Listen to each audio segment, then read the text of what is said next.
ஓகேவா? ஸோ இது கண்டிப்பா நமக்கு வந்து 5 கொஸ்டின்ஸ் வரும். சரிங்களா? இது வந்து ரொம்பவே ஒரு ஈஸியான டாபிக் தான். ஒரு 6 ரூல்ஸ் இருக்கு. சரியா? 6+2 ஆக்சுவலி 8 ரூல்ஸ் இருக்கு.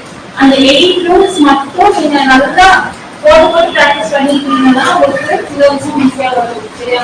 இப்போ 5 கொஸ்டின் இருக்குன்னா you have to take only like 2 minutes குள்ள சால்வ் பண்ற மாதிரி யூஸ் பண்ணி அது ஸ்பீடிங் ஒன்ஸ் கான்செப்ட் புரிஞ்சு போட்டுக்கோங்க. நீங்க என்ன தெரியுமா, ஒன்ஸ் இந்த கான்செப்ட் நீங்க நல்லா புரிஞ்சுட்டீங்கன்னு வைக்கிறேன், அது எப்படி கொடுத்தாலுமே போதும். ஓகேவா? நீங்க அண்டர்ஸ்டாண்டிங் தான் ரொம்ப முக்கியம். நம்பர்ஸ் கிடையாது, கால்குலேஷன்ஸ் கிடையாது, எதுவுமே கிடையாது. அந்த 6 ரூல் இருக்கா, 6 ரூல் மட்டும் கற்றுக்கிட்டீங்கன்னா போதும், ஈஸியா. ஓகே, இப்போ எழுதிக்கோங்க. சரியா? சம்மர்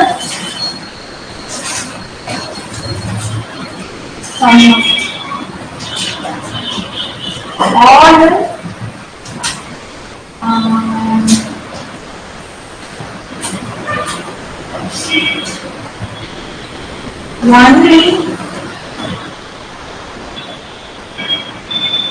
only a few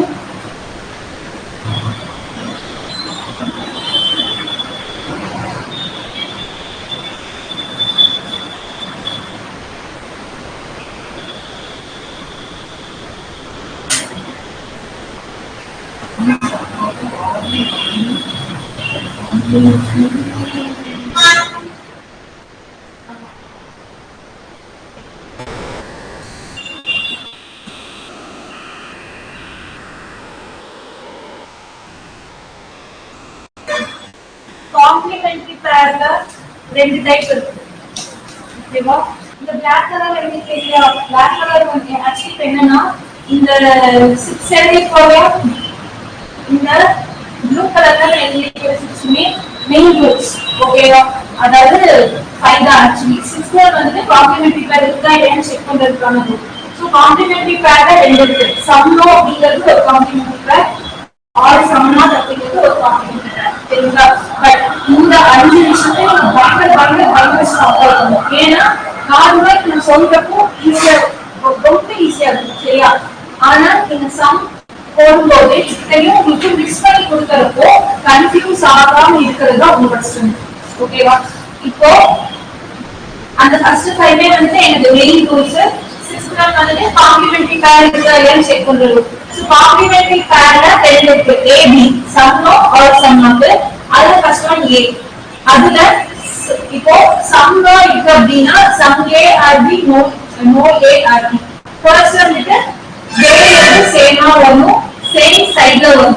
ஏ அதாவது ஏ ஏ பி இது வந்து கரெக்டா வரும். இந்த ஏ பி பி சேம் சைடு வந்தாலும் சம்னோ பேருக்கு காம்ப்ளிமெண்டரி ரூல் கரெக்டா வரும். அதுவே ஆல் சம்னாட் பேருக்கு சம்னோ ஆல் சம்னாட் பேர்ல all A are the some A are not. இது வந்து கரெக்டான காம்ப்ளிமெண்டரி பேர். பட் வந்துட்டு என்னது all A are the some B are not A. இப்படி வந்துச்சுன்னா இது not a complementary pair. ஓகேவா? சோ ஃபர்ஸ்ட் நான் இது வந்து ஏன் ஃபுல்லா எழுதி போட்டுருக்கேன் அப்படின்னா போக எக்ஸ்பிளைன் பண்றேன். இதோட டிஃபரன்ஸ் நல்லா பார்த்துக்கோங்க. காம்ப்ளிமெண்டரி பேர் எக்ஸ்பிளைன் பண்றப்போ ஃபுல்லா சொல்றேன். பட் ஃபார் பேசிக் அண்ட் தெரியும். ஓகே, சோ சம்னோ ஆல் சம்னால சம்னோ வர இடத்துல சம் எனக்கு வரும், நோ எனக்கு வரும். ஏபி ஸ்ட்ரைட்டா இருந்தாலும் கிராஸா வந்தாலும் எனக்கு காம்ப்ளிமெண்ட் ஆகும். பட் ஆல் சம்னால எனக்கு ஸ்ட்ரைட்டா தான் வரணும், கிராஸா வரக்கூடாது. சாரி, சரியா? இது ஸ்டெப். இதுக்கு முன்னால ஃபர்ஸ்ட் இங்கிருந்து போறோம். சரியா? இப்போ ஃபர்ஸ்ட் ரூல் பாப்போமா? இவ்வளோ நேரம் நம்ம எழுந்தது எல்லாமே ஜஸ்ட் நேம்ஸ் ஆஃப் ரூல்ஸ் தான். ஃபர்ஸ்ட் வந்து சம்னு போட்டுக்கோங்க. எப்பவுமே சிலாஜிசம்ஸ் பொறுத்த வரைக்குமே சர்க்கிள்ஸ்ல போட்டு நம்ம போடுவோம். சரியா? இப்போ 2 வேரியபிள் கொடுக்குறாங்க. ஸோ இப்போ வந்துட்டு சம் ஏ ஆர் பி. இதை நம்ம எப்படி போடுவோம்? இது வந்து ஏவா? கரெக்டா? இது வந்து ஏ, இது வந்து பி. கரெக்டா? இப்போ சம் ஏ ஆர் பினா சம் ஏ அப்போ கொஞ்சம் பார்ட் ஆஃப் த ஏ வந்துட்டு பியோட கனெக்டடா இருக்கு அப்படின்னு அர்த்தம். சரியா? சம் ஏ ஆர் பிக்கு டயக்ராம் இப்படிதான் வரும். சரியா? இது ஏ, இது B. So some A are பினா இப்படிதான் வரும். இதுவே சம் சிஆர்டினா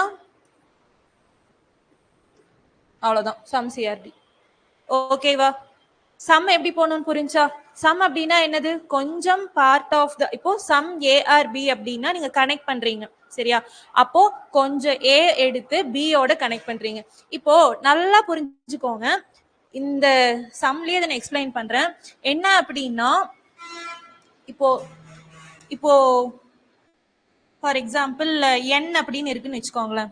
சரி, ஃபார் எக்ஸாம்பிள் சொல்றேன். n அப்படின்னா இதுவும் some part of the n தான்,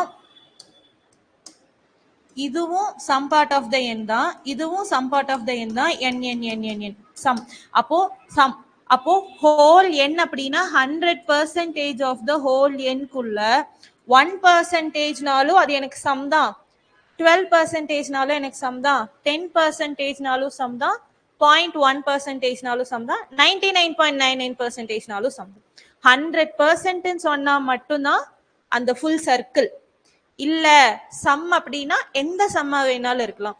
இப்போ நான் ரெண்டுத்தையும் கனெக்ட் பண்றேன் அப்படின்னா, இப்போ சம் ஏஆர்பி நான் கனெக்ட் பண்றேன், சம் சிஆர்டின்னு கனெக்ட் பண்றேன். ஒருவேளை இப்படி கொடுத்துருந்தாங்கன்னு வைங்களேன், சம் என்னது n RH அடுத்து சம் HRW. சிம்பிள். என்னது? சம் n ஆர் ஹெச்ஆ, சம் HRW. அவ்வளவுதான். அப்படியே அந்த சிலாஜிசம் நீங்க அப்படியே கண்டினியூ பண்ணிக்கிட்டே போகணும். இப்போ இந்த சம் HRW அப்படின்னா ஹெச்சும் டபிள்யூ மட்டும் நான் கனெக்ட் பண்ணா போதும். இதை எடுத்து நான் இங்க கனெக்ட் பண்ணணும்னு என்னோட கனெக்ட் பண்ணணும்னு அவங்க சொல்லல. அன்லஸ் அண்ட் அன்டில் சிலாஜிசம்ல கொடுக்கல அப்படின்னா அதை நீங்க டயக்ராமா போடக்கூடாது. சரியா? அவங்க சொன்னது மட்டும் நீங்க சர்க்கிள் போட்டீங்கன்னா போதும், அவ்வளவுதான் இருக்கும். சரியா? இப்போ இந்த மாதிரி n நம்பர் ஆஃப் சம்ஸ் என்னால கனெக்ட் பண்ண முடியுமா? இப்போ இங்க என்ன ஆகும்? ஃபார் எக்ஸாம்பிள் இப்போ some X are Y, again sum y r z, sum p r h, sum h is z. இதுக்கு நானே எப்படி போடலாம் டயக்ராம்னா, sum x r y ஆ ஃபர்ஸ்ட் ஒன் முடிஞ்சா, அடுத்து sum y r z, second one முடிஞ்சு sum p r h. இப்போ தனியா நான் இங்க போட்டு வைப்பேன் sum p r h, அதுக்கப்புறம் sum h is z. அப்போ sum h is z, sorry zனா இது அப்படியே கொண்டு போய் நீங்க கனெக்ட் பண்ணிக்கலாமா? அப்போ sum h is z ஆ, அப்போ என்னது sum h is z வந்துரும், sum p r h இதே தானே. புரியுதா சம் எப்படி போடுறேன்னு? எவ்வளவு சம் கொடுத்தாலும் ஈஸியா கனெக்ட் பண்ணிடுவீங்க தானே? ஓகேவா? அடுத்த ரூல் போலாமா? ஓகேவா? சரி, ஓகே. அடுத்த ரூல் எப்படின்னா, நெக்ஸ்ட் வந்துட்டு நோ அப்படின்னு போட்டுக்கோங்க.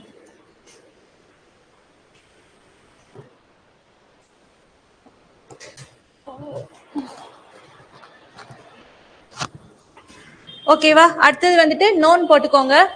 இப்போ நோ ஏ இஸ் பி அப்படின்னு தராங்கன்னு வச்சுக்கோங்களேன். இது எப்படி போடணும்னா, இது ஏவா இது பியா, அதாவது நோ அப்படின்னா ஏக்கும் பிக்கும் எந்த விதமான ரிலேஷன்ஷிப்பும் இல்லை அப்படின்னு அர்த்தம். அப்போ நீங்க அத ஒரு லைன் டிரா பண்ணணும். ஓகேவா? லைன் டிரா பண்ணா இந்த இடத்துல கனெக்ஷன், லைன் டிரா பண்ணா இந்த இடத்துல கனெக்ஷன் அப்படின்னு அர்த்தம் கிடையாது, கனெக்ஷனே இல்லை அப்படின்னு அர்த்தம். சரியா? அப்போ ஏக்கும் பிக்கும் எந்த ஒரு ரிலேஷன்ஷிப்பும் கிடையாது. அப்போ நோ சி இஸ் டி அப்படின்னா என்னது? இங்க சி, இங்க D. No C is D. No அப்படிங்கறத சிலாஜிசம்ல எப்படி ரெப்ரசென்ட் பண்றோம்? லைன் டிரா பண்ணணும். ஓகேவா? கரெக்டா நீங்க வந்து இங்க டச் ஆகுற மாதிரி லைன் டிரா பண்ணணும். சரியா? இப்போ நோ ஏ, இப்போ இந்த டயக்ராம, ஓகேவா, இந்த டயக்ராம நான் வந்துட்டு என்னென்னலாம் சொல்லலாம்? நோ ஏஎஸ்பின்னு சொல்லலாம், நோ பிஎஸ்ஏ அப்படின்னு சொல்லலாம். இப்போ ஏ அப்படிங்கிறது இந்தியான்னு வச்சுக்கோங்க, பி அப்படிங்கிறது பாகிஸ்தான் வச்சுக்கோங்க. கண்டிப்பா நோனா சண்டைனா சண்டை தான். அதுல கொஞ்சம் பார்ட் ஆஃப் த, இப்போ வந்துட்டு ஏ அப்படிங்கிறது ஒரு கண்ட்ரி, பி அப்படிங்கிறது ஒரு கண்ட்ரி, இங்க கொஞ்சம் பீப்புள் இருக்காங்க, இங்க கொஞ்சம் பீப்புள் இருக்காங்க அப்படின்னா இவங்க ரெண்டு பேரும் பேசிக்க மாட்டாங்கன்னா கண்டிப்பா பேசிக்க மாட்டாங்கன்னா கண்டிப்பா பேசிக்க மாட்டாங்க தான். சோ இப்போ நம்ம இந்த சம் சொன்னோம் தெரியுமா? Some A are B. இப்போ இப்படி வந்துட்டு ஸ்டேட்மெண்ட் உங்களுக்கு நோ ஏஎஸ்பி கொடுத்துட்டு சம் ஏஎஸ்பி வந்துட்டு ட்ரூவா ஃபால்ஸா அப்படின்னா அது ஃபால்ஸ் தான். ஓகேவா? இன்இக்வாலிட்டியில ஸ்டேட்மெண்ட் கொடுத்து கன்க்ளூஷன் கொடுத்து ட்ரூ ஃபால்ஸ் சொல்லிட்டு இருந்தோமா, அதே மாதிரி தான் இங்கேயும். ட்ரூ வந்துச்சுன்னா அதுக்கு வந்து எஸ் கொடுப்பீங்க, ஃபால்ஸ் வந்துச்சுன்னா நோ கொடுப்பீங்க, அவ்வளவுதான். சரியா? அப்போ நோ ஏஎஸ்பினா இதோட டயக்ராம் எப்படி போடணும்? ஏக்கும் பிக்கும் எந்த ரிலேஷன்ஷிப்பும் கிடையாது. நோ சிஎஸ்டினா சிக்கும் டிக்கும் எந்த ரிலேஷன்ஷிப்பும் கிடையாது. இப்போ no F is H, no H is R. இப்போ no F is H, no H is R. ஓகேவா? ஸோ அவங்க சொல்ற அந்த நோவோ இல்ல சம்மோ எப்படி வந்துச்சுனாலுமே டயக்ராம நீங்க இப்படிதான் எடுத்துட்டு போகணும். சரியா? இப்போ நோ எஃப் இஸ் ஆர் அப்படின்னு அவங்க சொல்லல, புரியுதா? எஃப்க்கும் ஹெச்சுக்கும் எந்த ரிலேஷன்ஷிப்பும் இல்லை அப்படின்னு சொல்லியிருக்காங்க, ஹெச்சுக்கும் ஆருக்கும் எந்த ரிலேஷன்ஷிப்பும் இல்லை அப்படின்னு சொல்லியிருக்காங்க. ஆனா நோ எஃப் இஸ் ஆர்ன்னு சொல்லியிருக்காங்களா? சொல்லல. ஓகேவா? சோ அந்த கன்க்ளூஷன் உங்களுக்கு ஃபால்ஸா இருக்கும். சரியா? இங்க என்ன கொடுத்திருக்காங்களோ அதுக்கு மட்டும் நீங்க டயக்ராம் டிரா பண்ணும். அதுக்கப்புறம் அந்த 6 ரூல்ஸுமே வச்சு நம்ம பார்ப்போம் எப்படி வந்து நம்ம ஆன்சர் எழுதுறது அப்படின்னு பார்ப்போம். சரிங்களா? இது காப்பி பண்ணிட்டீங்களா? அடுத்தது போலாமா? யாருக்காவது நோ புரியாம இருக்கா? சம்லயும் நோலயும் எந்த ப்ராப்ளமும் இல்லைல்ல? ஓகே. அடுத்தது வந்துட்டு ஆல். நான் ஃபர்ஸ்ட் ஈஸியானதெல்லாம் எடுத்துறேன். சரி, இப்போ ஆல் எப்படின்னா ஆல் ஏஆர்பி அப்படின்னா, இப்போ இதுதானே என்னோட ஏ, அப்போ இந்த எல்லா ஏவுமே எனக்கு பி தான் அப்படின்னு அர்த்தம். All the A R B. Diagram திருப்பி போட்டுறாதீங்க. All the A R B அப்படின்னா பிக்குள்ள எல்லா ஏவுமே எனக்கு வந்து இருக்கணும். அப்போ நான் இப்படி கரெக்டா இந்த மாதிரி போடணும் டயக்ராம். இப்படி போட்டுட்டு இப்படி எல்லாம் போட்டேன் அப்படின்னா அது எனக்கு தப்பாயிடும். ஓகேவா? ஆல் ஏனா அந்த ஃபுல் சர்க்கிள் கவர் ஆயிடும். சரியா? காப்பி பண்ணுங்க. அதே மாதிரி ஆல் சிஆர்டினா எப்படி? இதுதான் all C. So all the CRT.